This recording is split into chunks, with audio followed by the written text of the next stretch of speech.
جس نے رمضان کا مہینہ پایا اور اپنی مغفرت نہ کروائی۔ تو میں نے کہا آمین۔ انہوں نے درود و سلام کے تحفے نہیں دیے تھے، پتھر مارے تھے، جسے مبارک لہو لہان ہوا۔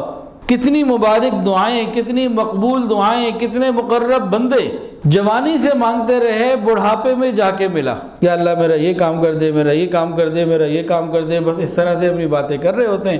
بعض لوگ دعا میں یوں کہہ دیتے ہیں اللہ مجھے دے دے، مجھے دے دے گا، تیرے خزانے میں کون سی کمی آ جائے گی، سوچ رہے پتہ نہیں دے گا اللہ نہیں دے گا، ملے گی نہیں ملے گی۔ یہ تو ویسے ہی۔ اعوذ باللہ من الشیطان الرجیم، بسم اللہ الرحمن الرحیم۔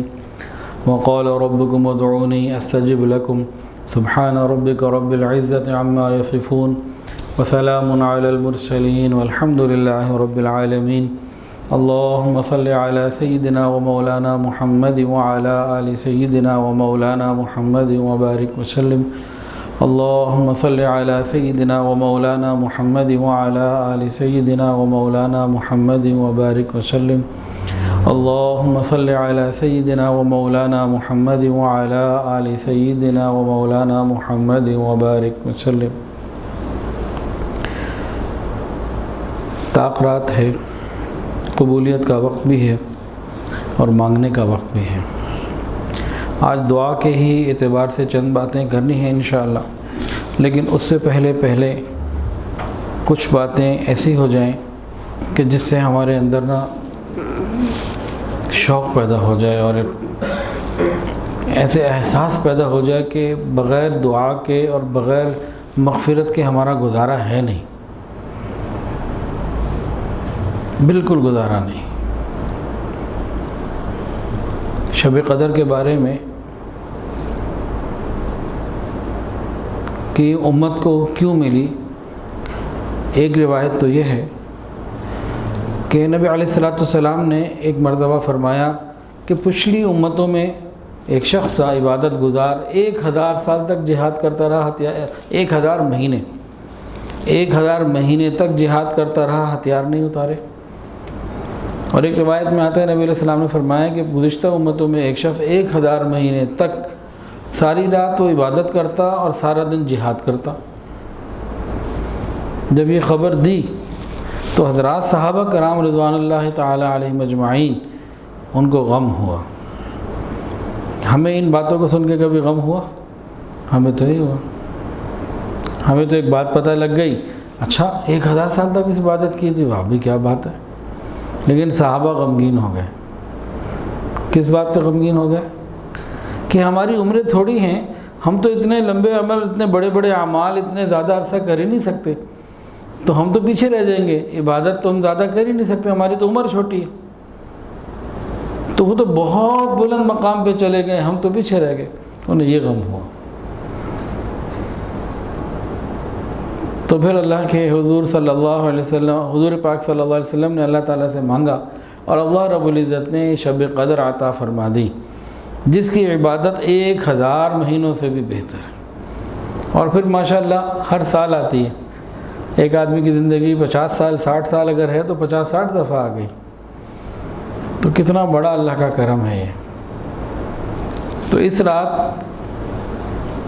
4 لوگوں کی مغفرت نہیں ہوتی، شرابی کی، والدین کے نافرمان کی، رشتہ داریاں توڑنے والے کی، اور چوتھا جس کے دل میں کسی کے لیے کینہ ہو۔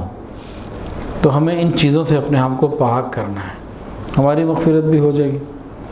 اور اس میں جو بہت اہم بات ہے نا وہ یہ ہے، نبی علیہ السلام نے فرمایا کہ اس کی خیر سے کوئی محروم نہیں رہتا سوائے اس کے جو واقعی محروم ہے،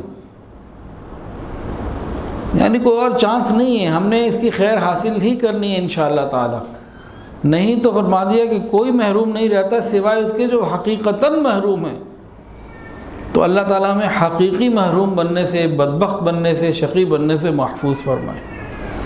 تو بہت خطرے والی باتیں ہیں، اللہ تعالیٰ ہماری حفاظت فرمائے۔ اور جب رمضان کا مہینہ ختم ہونے لگتا تو اختتام رمضان کے موقع پہ حضرت عبداللہ ابن مسعود رضی اللہ تعالیٰ عنہ فرمایا کرتے تھے کہ کون ہے وہ جس کی عبادت قبول ہوئی میں اسے مبارکباد دوں، اور وہ کون ہے جس کی عبادت قبول نہیں ہوئی میں اس کے ساتھ تعزیت کروں۔ فرماتے اے وہ شخص جس کی عبادت قبول ہو گئی تجھے مبارک ہو، اور جس کی عبادت قبول نہیں ہوئی، میں دعا کرتا ہوں اللہ تعالیٰ تمہارے اس عظیم نقصان کی تلافی کر دے۔ تو معاملہ یہ ہے کہ عید والے دن یا مغفرت ہو چکی ہوگی یا نہیں ہوگی، تو جن کی ہو چکی ہوگی ان کے لیے وعید ہے، اور جن کی نہیں ہوئی ان کے لیے وہ وعید ہے۔ نبی علیہ السلام نے ممبر پر قدم رکھا تو فرمایا آمین۔ صحابہ نے پوچھا تو نبی علیہ السلام نے فرمایا کہ جبرائیل امین آئے تھے، انہوں نے بد دعا دی تھی، برباد ہو جائے وہ شخص جس نے رمضان کا مہینہ پایا اور اپنی مغفرت نہ کروائی۔ تو میں نے کہا آمین۔ رحمت للعالمین نے فرمایا آمین۔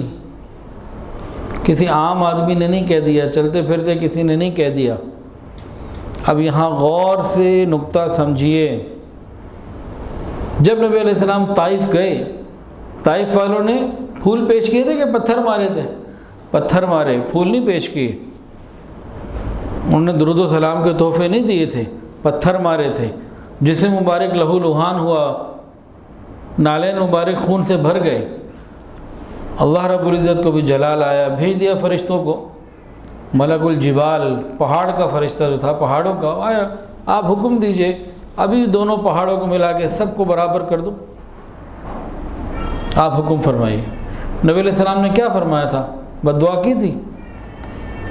نہیں۔ غور کرنے کی بات ہے، نقطہ ہم غور سے دیکھیں سمجھیں کہ مشرکین طائف کے بت پرستوں کے لیے بد دعا نہیں کی۔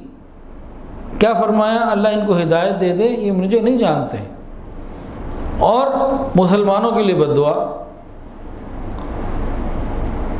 مشرکین کے لیے ادھر اس وقت میں بد دعا نہیں ہوئی، اور ان مسلمانوں کے لیے بد دعا جو رمضان کا احترام نہیں کر رہے۔ تو بات تو یہ ہے کہ ہمارے پاس کوئی اور چوائس ہے نہیں، ہم اس کی فکر کرنے والے بنیں اور اپنی مغفرت اللہ سے کروائیں، اللہ تعالیٰ مہربانی کر دیں گے انشاءاللہ۔ محدثین نے اس کا جواب لکھا ہے، جواب اس کا یہ ہے کہ رمضان میں اللہ کی رحمت بہت زیادہ ہوتی ہے، بے حساب ہوتی ہے۔ کوئی بندہ تھوڑی سی فکر کر لے اور اللہ کے دربار پر آ جائے، اللہ اس کی مغفرت فرما دیتے ہیں، اور جو اس موقع کا فائدہ نہ اٹھائے وہ پھر پکڑ میں آتا ہے، پھر اسی کے لیے سختیاں ہوتی ہیں۔ تو بس ہم اس بات کو ذہن میں رکھیں کہ یہ ایسا نہیں ہے کہ ہمیں کوئی بار بار چانس مل رہے ہیں اور اب مغفرت ہو گئی ٹھیک ہے، نہ ہوئی تو کوئی بات نہیں، خیر ہے۔ خیر نہیں، مغفرت ہی کروانی ہے، اور دعاؤں سے بھی ہوتی ہے۔ قرآن مجید کے اندر اللہ فرماتے ہیں وَقَالَ رَبُّكُمُ ادْعُونِي أَسْتَجِبْ لَكُمْ، اور کہا تمہارے پروردگار نے تم مجھ سے مانگو میں دوں گا۔ سبحان اللہ، تم مجھ سے مانگو میں دوں گا، ادعونی مانگو مجھ سے، استجب لکم میں تمہیں دے دوں گا۔ مزے ہو گئے ہماری تو جناب آپ سمجھیں کہ اب لاٹری اچھی چیز تو نہیں ہے، لیکن ہمارے معاشرے میں کہتے ہیں لاٹری نکل آئی، تو وہ بھی کوئی چھوٹا ہی لفظ ہے۔ ہمارے ساتھ تو بہت بڑا معاملہ آسان ہو گیا۔ وَمَنْ أَصْدَقُ مِنَ اللَّهِ قِيلًا وَمَنْ أَصْدَقُ مِنَ اللَّهِ حَدِيثًا، اللہ سے زیادہ سچی بات کسی کی نہیں۔ وہ کہہ رہے ہیں مانگو میں دوں گا۔ اب ہمارے اوپر ہے کہ ہم مانگتے ہیں کہ نہیں مانگتے، اور مانگتے ہیں تو کتنا مانگتے ہیں اور کیا مانگتے ہیں۔ اس میں یہ نہیں کہا اللہ نے کہ نیک مانگے گا تو دے دوں گا، گناہ گار مانگے گا تو اس کو نہیں دوں گا، سب کو دوں گا، تم مانگو میں دوں گا۔ تو ہمیں مانگنے کی ضرورت ہے اور خوب مانگنا چاہیے۔ قرآن مجید میں ایک جگہ آتا ہے قُلْ مَا يَعْبَأُ بِكُمْ رَبِّي لَوْلَا دُعَاؤُكُمْ، بڑی مزیدار آیت۔ کہہ دیجئے میرے رب کو تمہاری کچھ پرواہ نہ تھی اگر تم اسے دعا نہ کرتے ہوتے۔ اللہ تعالیٰ نے بندوں کو پیدا ہی اس لیے کیا ہے کہ یہ رب سے مانگا کریں، یہ غلطیاں کریں، وہ توبہ کر کے گناہوں کی معافی مانگیں، یہ نعمتیں مانگیں، یہ حاجات مانگیں۔ اللہ نے پیدا ہی اس لیے کیا ہے۔ اللہ تعالیٰ کی فیاضی اور سخاوت کا اظہار ہوتا ہے ہم مانگیں۔ کیا مانگیں؟ فرمایا وَاسْأَلُوا اللَّهَ مِن فَضْلِهِ، اس سے اس کا فضل مانگا کرو۔ تو اللہ رب العزت تو اس سے خوش ہوتے ہیں کہ بندہ اللہ سے مانگے۔ نبی علیہ السلام نے فرمایا جو شخص اللہ تعالیٰ سے نہیں مانگتا اللہ اس سے ناراض ہو جاتے ہیں۔ اچھا ایک اور بات، دنیا والے بھی جو بڑے لوگ ہوتے ہیں لوگ ان سے بھی مانگتے ہیں نا بعض دفعہ۔ دنیا والوں کی دین اور رب کی دین میں بڑا فرق ہے، ایک ہے رب کی دین اور ایک ہے دنیا دار کسی بڑے آدمی کی دین، کئی فرق ہے۔ دیکھیں ایک امیر آدمی کے پاس آپ جائیں اسے 4 آنے مانگے اور ناراض ہو جائے گا، مجھے فقیر سمجھا ہوا، وہ غصہ کرے گا۔ ایک غریب آدمی کے پاس جائیں اور اس کو جا کے کہیں جی مجھے 20 کروڑ روپے دے دو، کہے گا تمہارا دماغ خراب ہے، میرے پاس کوئی خزانہ دیکھ لیا، یہ بھی ناراض ہو جائے گا۔ اچھا ایک آدمی کے پاس جائیں اس سے کچھ مانگیں وہ دے دے گا، دوبارہ پھر جائیں وہ دے دے گا، تیسری دفعہ جائیں تو کیا کرے گا، اب وہ کنی کترائے گا، جس کے بعد آپ بار بار جائیں گے وہ رابطہ ہی چھوڑ دے گا، جی چھوڑ دو۔ اچھا پھر دن میں جائیں تو مل جائے گا، رات میں جائیں گے تو دروازے بند ہوں گے۔ مخلوق کے دروازے دن کو کھلے ہوتے ہیں رات کو بند ہوتے ہیں۔ تو کئی معاملات ہیں، لیکن رب کے در کی طرف غور کیجئے، دن میں مانگو تو در کھلا ہے، رات میں مانگو تو در کھلا ہے، زیادہ مانگو تو دیتا ہے، تھوڑا مانگو تو دیتا ہے، اور بار بار مانگو، بار بار مانگو، بار بار مانگنے والے کو وہ اپنا دوست بنا لیتا ہے۔ جو مخلوق سے بار بار مانگتا ہے نا اسے ذلت ملتی ہے، جو رب سے بار بار مانگتا ہے اسے عزت ملتی ہے۔ تو وہ رب سے مانگنا تو عزتوں کا دروازہ کھلنے والی بات ہے، خوب مانگا کریں ہم۔ حدیث کے اندر آتا ہے دعا عبادت کا مغز ہے، الدعاء مخ العبادہ۔ فرمایا کہ اگر دعا نہ ہوتی تو یہ جو بلائیں ہیں ضرور مجسم ہو کے آتی۔ اور ایک حدیث کے اندر آتا ہے ہر شے کی زینت ہوتی ہے اور دعا کی زینت، ہر شے کی زینت ہوتی ہے اور عبادت کی زینت دعا ہے۔ آگے نبی علیہ السلام نے ایک حدیث میں فرمایا ادعوا اللہ، اللہ سے مانگو، وانتم موقنون بالاجابہ، جب مانگو تو یقین کر لو قبولیت کا، قبولیت کے یقین کے ساتھ مانگو۔ اور ایک حدیث کے اندر آتا ہے اللہ غنی اور کریم ہے، ان اللہ غنی کریم۔ اللہ رب العزت کو اس بات سے حیا آتی ہے کہ کوئی اس سے مانگے اور وہ خالی ہاتھ لوٹا دے، یہ اس کی شان کے خلاف ہے۔ ایک جملہ ذرا ذہن میں رکھیے گا اور یاد رکھیے گا، بڑا مزیدار ہے۔ کل قیامت کے دن کوئی بندہ رب کے دربار پہ کھڑے ہو کے یہ نہیں کہہ سکتا اللہ میں نے مانگا تھا مجھے نہیں ملا، یہ نہیں ہو سکتا۔ جو سخی لوگ ہوتے ہیں نا، جو خوب مال خرچ کر رہے ہوتے ہیں، ان کے پاس کوئی غریب آدمی آ کے کہتے جی میں نے آپ سے 10 روپے مانگے تھے آپ نے مجھے نہیں دیے، وہ یہ برداشت نہیں کرتے، ان کی شان کچھ اور ہوتی ہے۔ تو پروردگار عالم تو بہت غیرت والے ہیں، یہ قیامت کے دن نہیں ہو سکتا کوئی بندہ کہ اللہ میں نے مانگا مجھے نہیں ملا، سب کو ملتا ہے۔ اب ہمیں جو نہیں مل رہا ہوتا یا ہم سمجھ رہے ہوتے ہیں کہ ہمیں نہیں مل رہا ہوتا، ان باتوں کو سمجھ لیتے ہیں پھر دعا کر لیتے ہیں۔ ایک تو یہ کہ ہمیں اللہ سے جب مانگنا ہے تو جلدی نہیں اس میں کرنی، جب ہم نے اللہ سے مانگنا ہے تو مانگتے جانا ہے، جلد بازی نہیں کرنی۔ ہم یہ سمجھتے ہیں کہ ہم نے ابھی مانگنا شروع کیا ہے تو بس رات کو مانگا صبح اٹھیں گے تو مل جائے گا، ایسی بات نہیں۔ ہمارا کام ہے مانگتے چلے جائیں، ہم اپنی فائلیں روز بھیجتے جائیں، بار بار بھیجتے جائیں، جلد بازی نہ کریں۔ مثال سن لیجئے، حضرت زکریا علیہ السلام اللہ سے مانگ رہے ہیں، بڑھاپا ہے، رب انی وہن العظم منی واشتعل الرأس شیبا ولم اکن بدعائک ربی شقیا۔ اللہ ہڈیاں بوڑھی ہو چکی، بال سفید ہو چکے، اب کچھ نہیں رہا، اندر کمزور ہو گیا ہوں، قوت ختم ہو گئی ہے، لیکن اللہ میں پھر بھی جو دعائیں آپ سے مانگی ہوئی نا امید نہیں ہوں۔ تو وہ دعا کیا مانگتے تھے؟ اللہ اولاد عطا فرما، ان کی اولاد نہیں تھی۔ شادی کب ہوتی ہے؟ جوانی میں، بڑھاپے میں؟ جوانی میں شادی ہوئی، شادی کے بعد ہی انسان اولاد مانگنا شروع کر دیتا ہے۔ تو ایک نبی کتنی مبارک دعائیں، کتنی مقبول دعائیں، کتنے مقرب بندے جوانی سے مانگتے رہے، بڑھاپے میں جا کے مل گیا۔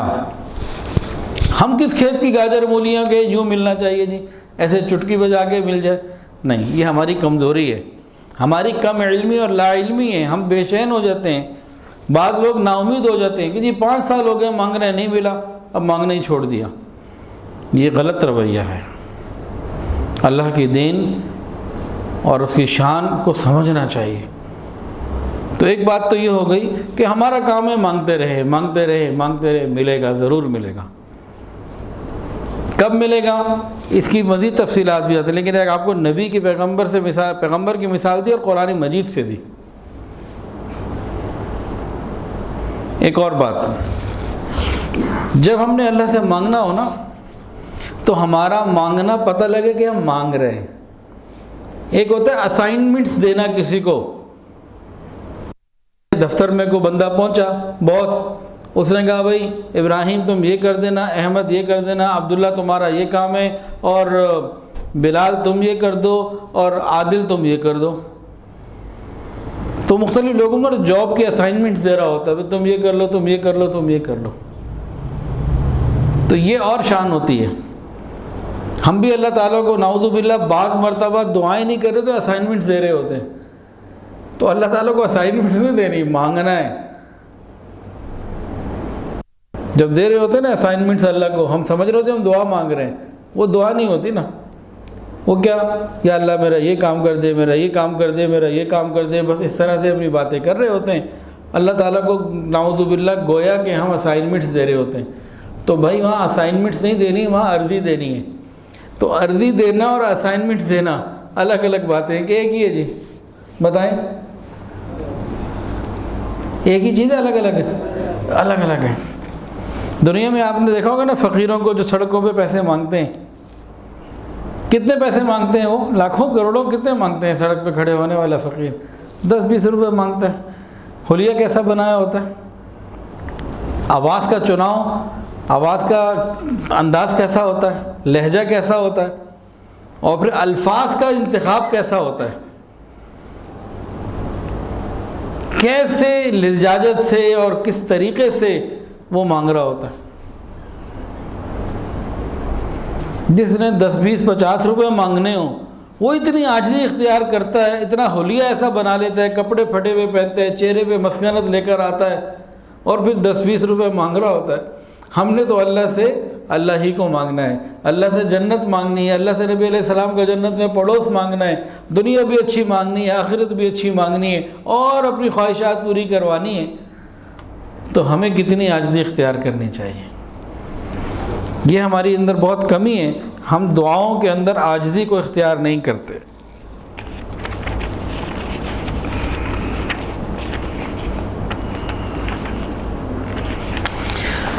ہائے ہائے، بعض لوگ دعا میں یوں کہہ دیتے ہیں اللہ مجھے دے دے، مجھے دے دے گا، تیرے خزانے میں کون سی کمی آ جائے گی۔ یہ بڑا برا جو ہے نا انداز ہے، یہ انداز نہیں چلتا۔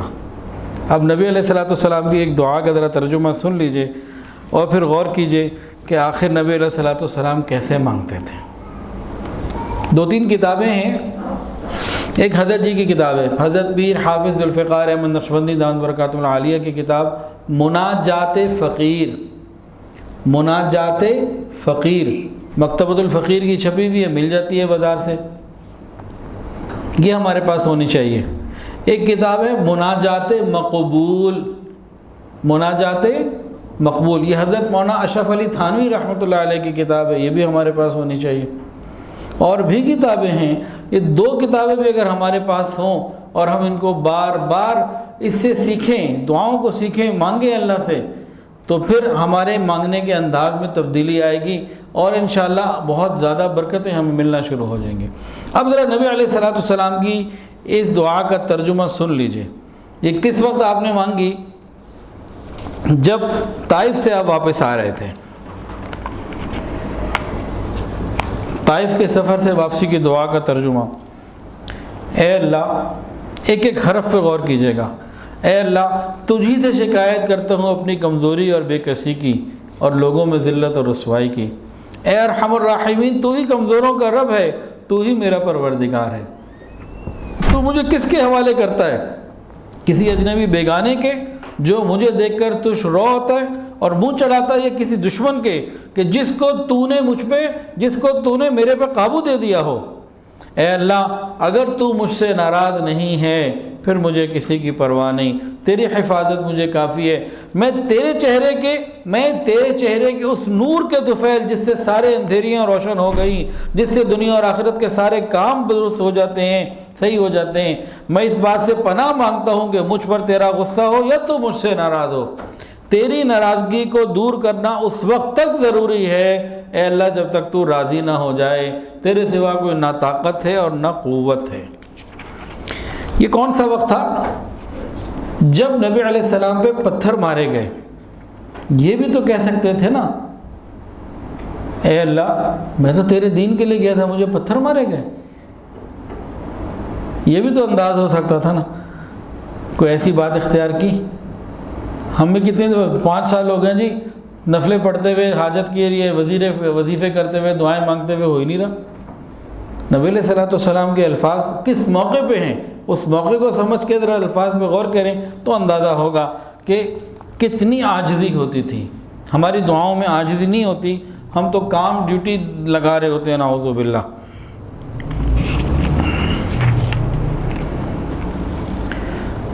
ایک اور کام بھی ہے قبولیت دعا میں، ہم اپنے نیک اعمال کا واسطہ دیں۔ بنی اسرائیل کے 3 لوگ ایک غار میں پھنس گئے تھے، مشہور واقعہ سب نے سنا ہوگا۔ آگے سے جناب ایک پتھر آ گیا اور راستہ بند ہو گیا، باہر کسی کو بتا نہیں سکتے، کمیونیکیشن کی اس طرح کی چیزیں اس زمانے میں تھی نہیں، اور اس پتھر کو تینوں نے زور لگایا، وہ ہل کے نہ دے۔ اب انہیں امید ہو گئی کہ بس اب یہیں موت آنی ہے اور کچھ نہیں ہو سکتا۔ اس نتیجے تک جب وہ پہنچے اور اس کیفیت میں جب آئے، وہ کیا کیفیت ہوگی بندہ اندازہ تو کرے کہ بے بسی کی، بے کسی کی کیا کیفیت ہوگی۔ انتہا ہے نا، بس راستے بند۔ اس وقت پھر انہوں نے کیا فیصلہ کیا؟ انہوں نے کہا اپنے اپنے نیک اعمال کا اللہ کو واسطہ دے دو، پھر اللہ سے مانگو۔ تو انہوں نے اپنے اپنے نیک اعمال کا واسطہ دیا اور اللہ نے راستہ کھول دیا۔ تو جہاں ہم پھنس جائیں، آگے راستے بند ہوں، وہاں نیک اعمال کا اللہ کو واسطہ دیں۔ لیکن واسطہ دینے کے لیے کچھ نیکیاں کرنی بھی پڑیں گی، تو نیکیاں ہم کر بھی لیں تو اللہ تعالیٰ اپنی رحمت کا معاملہ فرما دیں گے۔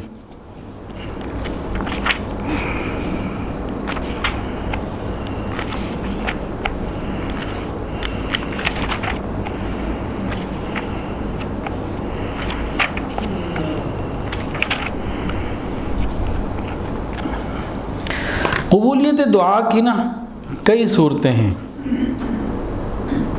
ہم اپنی جلد بازی یا کمزوری یا لا علمی کی وجہ سے یہ سمجھتے ہیں کہ ایک ہی صورت ہے۔ وہ کون سی صورت ہم سمجھتے ہیں؟ جو مانگا وہ مل گیا، ہم ویسے اسی کو سمجھتے ہیں، دوسری بات ہی نہیں۔ حالانکہ قبولیت دعا کے کئی درجات ہیں۔ پہلا تو وہی ہے جو ہم سمجھتے ہیں کہ جو مانگا وہ مل گیا، بس مکمل ہو گئی بات۔ لیکن ایک اور بھی ہے، وہ کیا؟ دعا کی قبولیت کی دوسری صورت یہ ہے، دوسرا درجہ یہ ہے کہ ہم نے جو مانگا اس کی جگہ اللہ نے آنے والی کسی مصیبت پریشانی کو ٹال دیا۔ اس کو ہم نہیں سمجھ رہے ہوتے، جس کی وجہ سے ہم پریشان ہوتے ہیں۔ ایک واقعہ کتابوں میں لکھا ہے، ایک بزرگ فرماتے ہیں کہ میں دریا کے کنارے تھا ایک دفعہ، تو میں نے دیکھا ایک بچھو پانی کی طرف جا رہا ہے۔ میں حیران ہوا، بچھو تو پانی کی طرف نہیں جاتا۔ میں نے کہا دیکھوں کیا ہوتا ہے، تو میں دیکھا وہ چلتا ہوا جا رہا ہے، ادھر سے دریا سے کچھوا ادھر آ رہا ہے کنارے پہ، اور بچھو کنارے پہنچا، ادھر سے وہ کچھوا کنارے پہنچا، بچھو نے جمپ لی سیدھا کچھوے کے اوپر۔ کہتے ہیں میں حیران ہوا یہ کیا ہو رہا ہے، اور کچھوے نے کنارے کے دوسری طرف چلنا شروع کر دیا دریا کے۔ کہتے ہیں میں نے بھی دریا کراس کیا، میں نے کہا دیکھوں تو صحیح کیا ماجرا چل رہا ہے۔ اب جناب کہتے ہیں کہ جب میں اگلے کنارے پہنچا تو اگلے کنارے پہنچ کے بچھو نے اس کی پیٹھ سے جمپ لگائی کچھوے کی اور آگے چل پڑا۔ مسلسل میری حیرت میں اضافہ، میں نے آگے دیکھا آگے ایک نوجوان سو رہا ہے اور بچھو اسی کی طرف تیزی سے جا رہا ہے، اور پھر دیکھا اس نوجوان کے پیچھے ایک سانپ اس نوجوان کی طرف بڑھ رہا ہے۔ تو میں نے کہا میں اس نوجوان کو بچانے کی فکر کروں، اسے بتاؤں کہ سانپ ہے اور کچھ کروں، آگے بڑھا۔ تو یہ میں نے دیکھا کہ بچھو قریب ہوا تیزی سے اور سانپ کے اوپر جا کے اس نے اٹیک کیا، اور بالآخر دونوں میں لڑائی، بچھو نے سانپ کو مار دیا اور اس کے بعد بچھو واپس۔ وہ نوجوان پڑا ہوا سو رہا ہے، اس کو تو پتہ ہی نہیں۔ اب میں یہ سب چیزیں دیکھ رہا تھا تو میں اس نوجوان کے قریب گیا، میرے دل میں آیا کہ میں اس کو بتاؤں کہ اللہ کی کیسی تیرے اوپر رحمت ہو گئی۔ کہتے ہیں میں قریب ہوا تو دیکھا اس کے منہ سے شراب کی بدبو آ رہی تھی، وہ بے ہوش ہو کے لیٹا ہوا تھا، سو نہیں رہا تھا۔ پھر میں نے اس کو اٹھایا اور پھر میں نے اس کو بتائی ساری تفصیل، اور ساتھ مرا ہوا سانپ بھی اس کو نظر آ گیا۔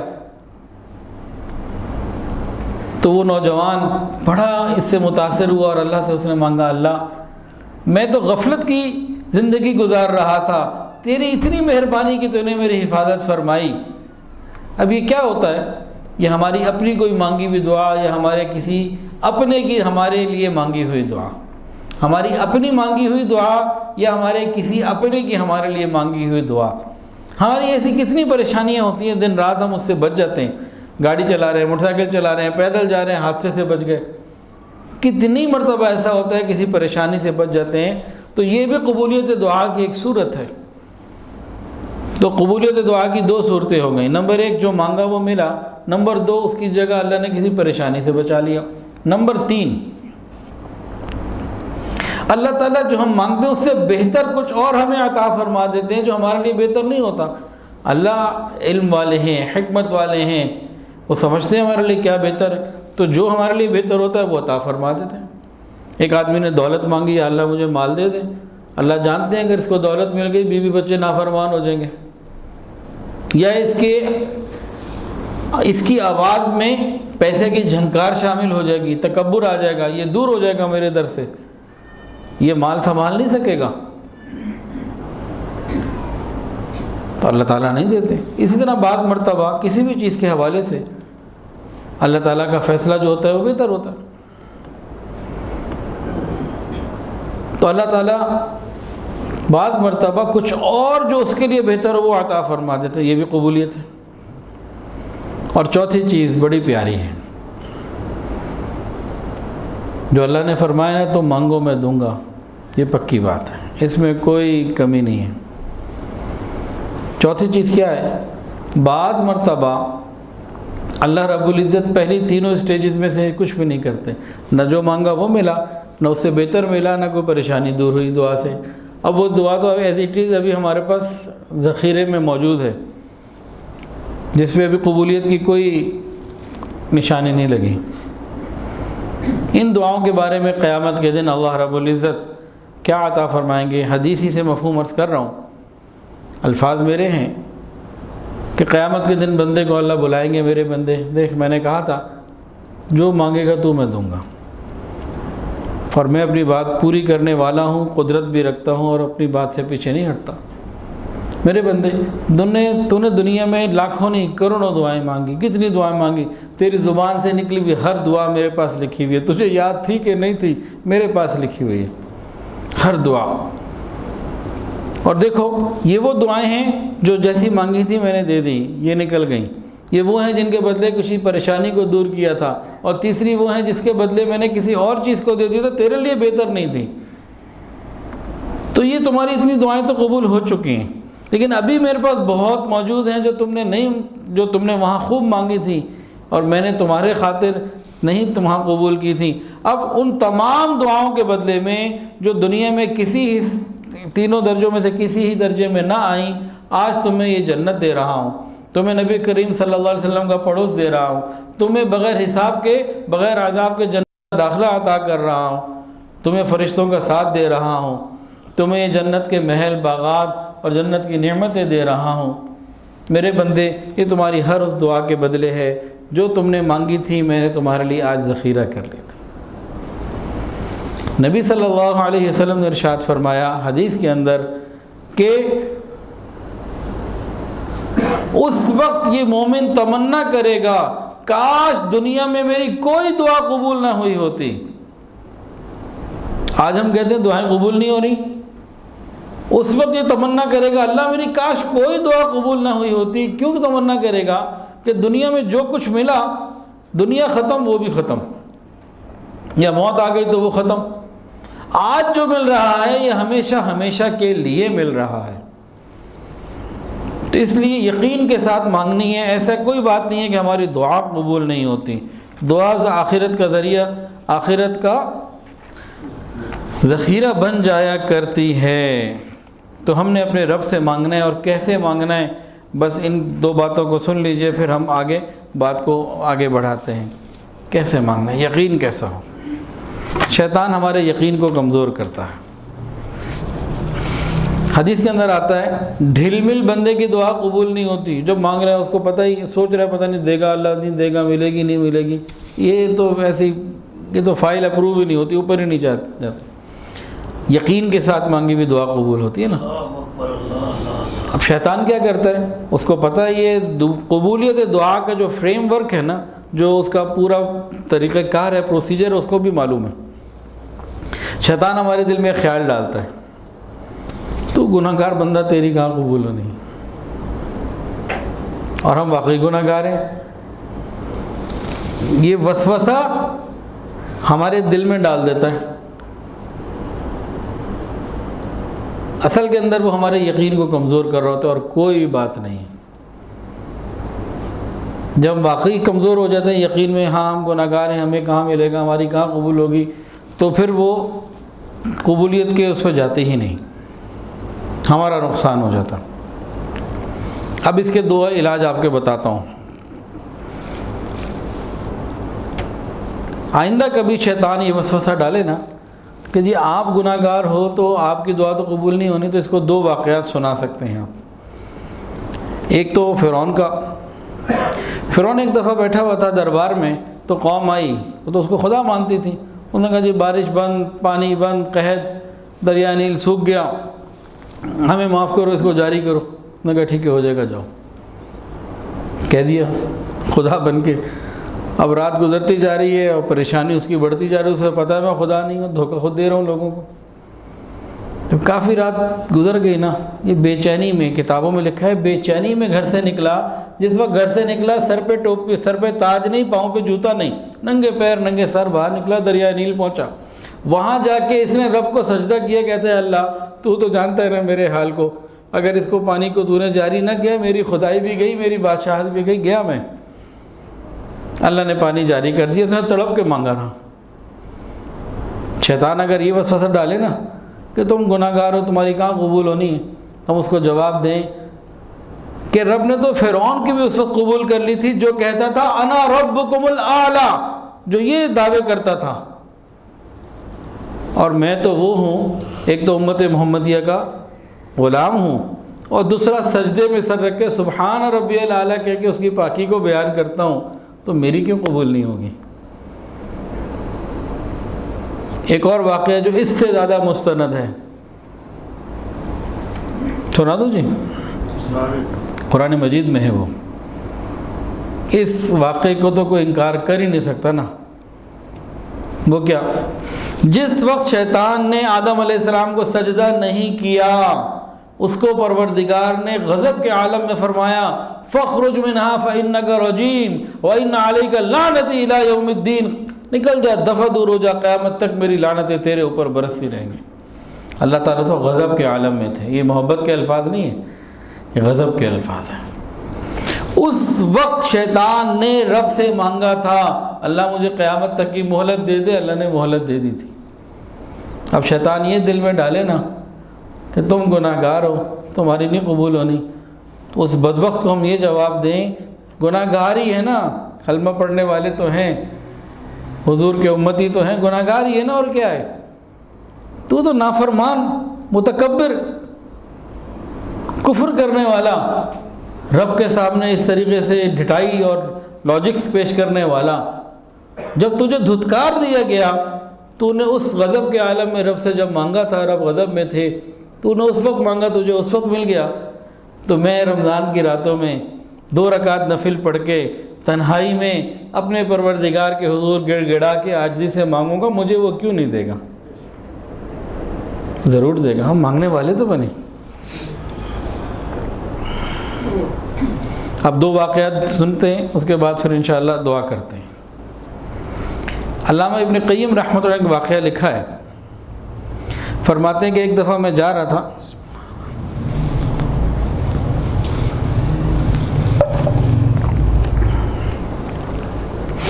علامہ ابن قیم رحمۃ اللہ کا واقعہ لکھا ہے، فرماتے ہیں کہ میں ایک دفعہ جا رہا تھا، ایک گلی سے گزر رہا تھا، تو اچانک میری نظر پڑی کہ ایک دروازے سے نا ایک عورت نکلی، اس کا بیٹا اس کے پاس تھا، اور اس نے غصے سے اس کو کہا نکل جا، دفع ہو جا، دور ہو جا، جب تو نے میری نہیں مانی تو میرے گھر میں مت رہے۔ تو اس عورت نے بڑے غصے کے عالم میں اپنے بچے کو گھر سے نکال دیا اور دروازہ بند کر دیا اور بچہ باہر۔ کہتے ہیں میں نے جب یہ حالات دیکھے نا تو میں کھڑا ہو گیا کہ میں دیکھوں آگے کیا ہوتا ہے۔ تو میں نے دیکھا وہ بچہ کچھ دیر اسی دروازے پہ کھڑا رہا، وہیں کھڑا رہا، میں دیکھتا رہا۔ تھوڑی دیر کے بعد آہستہ آہستہ قدموں سے وہ گلی کے دوسرے کنارے کی طرف چلنا شروع ہوا، چلا چلا چلا، پھر وہ گلی کے کنارے پہ پہنچ گیا۔ گلی کے کنارے پہ پہنچ کے پھر کھڑا ہو گیا، کچھ دیر کھڑا رہا اور پھر آہستہ آہستہ واپس چلا اور اپنی ماں کے دروازے پہ آ کے پھر بیٹھ گیا، اور اس کو نیند آ گئی، وہ سو گیا۔ میں دیکھ رہا تھا کیا ہوتا ہے۔ تو کافی دیر کے بعد ماں نے دروازہ کھولا تو دیکھا بچہ نیچے، اس کا غصہ ٹھنڈا نہیں ہوا تھا، اس نے بھالوں سے پکڑ کے اس کو اٹھایا، تجھے نکالا تھا، چلا کیوں نہیں جاتا تو یہاں سے، کیوں اس دروازے پہ چمٹا ہوا ہے؟ تو بچہ کہنے لگا ماں میں چلا گیا تھا، میں گلی کے کنارے تک پہنچ گیا تھا، بس ایک خیال ایسا آ گیا کہ میں واپس آ گیا۔ ماں نے پوچھا کیا خیال تجھے آ گیا تھا، کیوں واپس آیا تو؟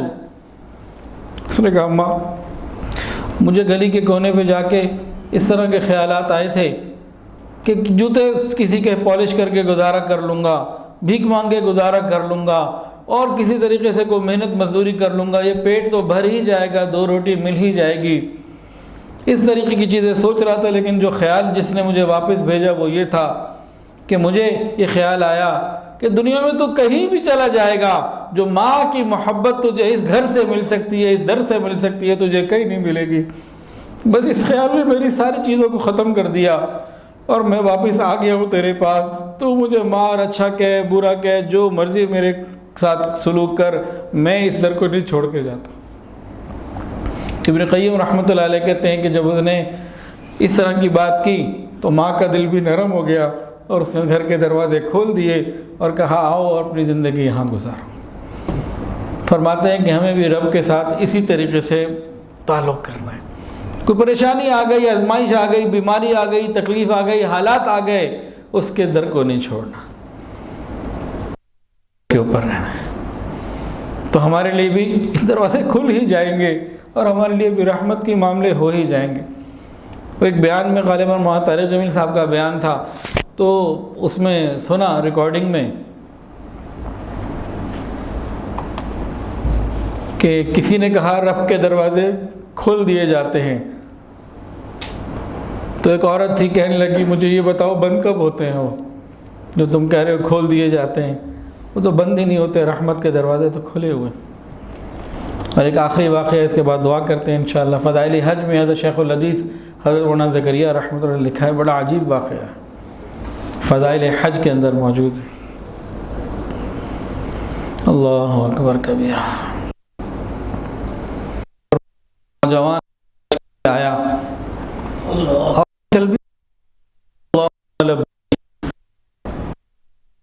شریک لک لبیک ان الحمد والنعمت لک والملک لا شریک لک۔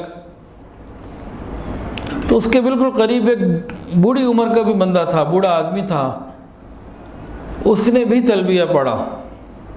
جیسے اس بوڑھے نے تلبیہ پڑھا تو اس بوڑھے کو آواز آ گئی غیب کی لا لبیک و لا سعدیک، تیری لبیک کو حاضری قبول نہیں ہے ہمیں۔ اس نوجوان نے وہ آواز سن لی، پھر اس بوڑھے بابا کو کہا کہ چاچا جان تم نے بھی آواز سنی جو میں نے سنی کہ تمہاری لبیک قبول نہیں کی گئی؟ اس نے حیرت سے پوچھا بھتیجے کیا تو نے بھی وہ آواز سن لی؟ نے کہا ہاں میں نے بھی سنی ہے۔ اب یہ بوڑھا کہنے لگا مجھے 70 سال گزر گئے ہیں، 70 سال ہو گئے، جب آواز دیتا ہوں لبیک تو آواز آتی ہے لا لبیک، 70 سال سے میں یہ سن رہا ہوں۔ اب یہ نوجوان حیران ہوا، کہنے لگا اگر 70 سال سے آپ یہی روز سن رہے ہیں، ہر دفعہ سن رہے ہیں، تو پھر آپ آتے کیوں ہیں؟ آپ اس کو پکارتے کیوں ہیں؟ کہ آپ اس در پہ کیوں آتے؟ 70 سال سے جب آپ دھتکارے جا رہے کیوں آتے ہیں ادھر؟ اس بوڑھے نے کہا بھتیجے اس کے علاوہ کوئی در تو بتا دو، کدھر جاؤں؟ اس کے علاوہ کوئی اور در ہے کہ جہاں میں جاؤں؟ کوئی دوسرا در ہے تو بتاؤ۔ جیسے ہی اس بوڑھے آدمی نے یہ بات کہی، پھر ایک غیبی آواز آئی کہ تیری یہ لبیک بھی قبول، تیری پچھلی ساری زندگی کی ساری لبیک قبول، سب کو ہم نے قبول کر لیا۔ تو رب کے ساتھ نہ ایسا معاملہ ہونا چاہیے کہ رب کے در کے ساتھ پھر سچا پکا وفادار ہو کے جڑنا ہے اور اسی سے مانگنا ہے، بار بار مانگنا ہے۔ وہ کریم تو دینے والا ہے، دے کے خوش ہوتا ہے۔ ہم لینے والے بنے، ہمیں لینے کا طریقہ آ جائے۔ رمضان سحری افطاری میں قبولیت دعا، یہ راتیں قبولیت کی، تو ہم اس میں اللہ سے مانگیں، اللہ تعالیٰ بہت عطا فرمائیں گے۔ الحمدللہ ایسے کئی لوگ ہیں جو رمضان میں سحری افطاری میں ان راتوں میں دعائیں مانگتے ہیں اور پھر سارا سال وہ انتظار کرتے ہیں کہ رمضان آئے گا تو ہم نے اپنی عرضیاں اللہ کو بھیجنی ہیں، اور وہ کہتے ہیں کہ ہم نے جو اپنی زبان سے مانگا آنکھوں سے قبول ہوتے دیکھا ہے۔ یقین کے ساتھ مانگی ہوئی، شوق سے مانگی ہوئی، بار بار مانگی ہوئی دعا ضرور قبول ہوتی ہے۔ تو ہم بھی اللہ سے مانگیں، یقین کے ساتھ مانگیں، اللہ ضرور عطا فرمائیں گے، ہر چیز عطا فرمائیں گے انشاءاللہ العزیز۔ اللہ تعالیٰ ہمیں دعا کی قبولیت کا یقین عطا فرما دے۔ تو عاجزی سے، لجاجت سے، رو رو کے، گڑ گڑا کے بار بار مانگیں۔ اجتماعی دعا اس کی بھی اپنی حیثیت ہے، لیکن جو اصل دعا ہے نا، وہ رات کو تنہائی میں رب کے سامنے روتے ہوئے گڑ گڑا کے مانگنا، اس دعا کا جوڑ کوئی نہیں ہے کہ اللہ سے انسان مانگے اللہ تعالیٰ عطا فرماتے ہیں۔ اللہ تعالیٰ ہم سب کو مانگنے والا بنائے اور اپنے در سے لگائے رکھے، ایک لمحے کے لیے بھی اپنے در سے دور نہ کرے، اور ہمیں اپنی ذات کا یقین عطا فرمائے۔ اور اللہ سے جب ہم مانگا کریں، اللہ سے اللہ ہی کو مانگ لیا کریں۔ مال پیسے مانگنے والے، اولاد، گھر، کام، کاروبار، دولت مانگنے والے بڑے ہیں، اللہ سے اللہ کو مانگنے والے تھوڑے۔ ہم اللہ سے اللہ کو مانگ لیں، جس کا رب ہے اس کا سب ہے۔ آخر دعوانا ان الحمدللہ رب العالمین۔ ویڈیو کے نیچے سبسکرائب کے بٹن پہ کلک کریں، بیل کے آئیکن پہ کلک کیجئے تاکہ ہر نئی ویڈیو کی نوٹیفیکیشن آپ کو مل جائے۔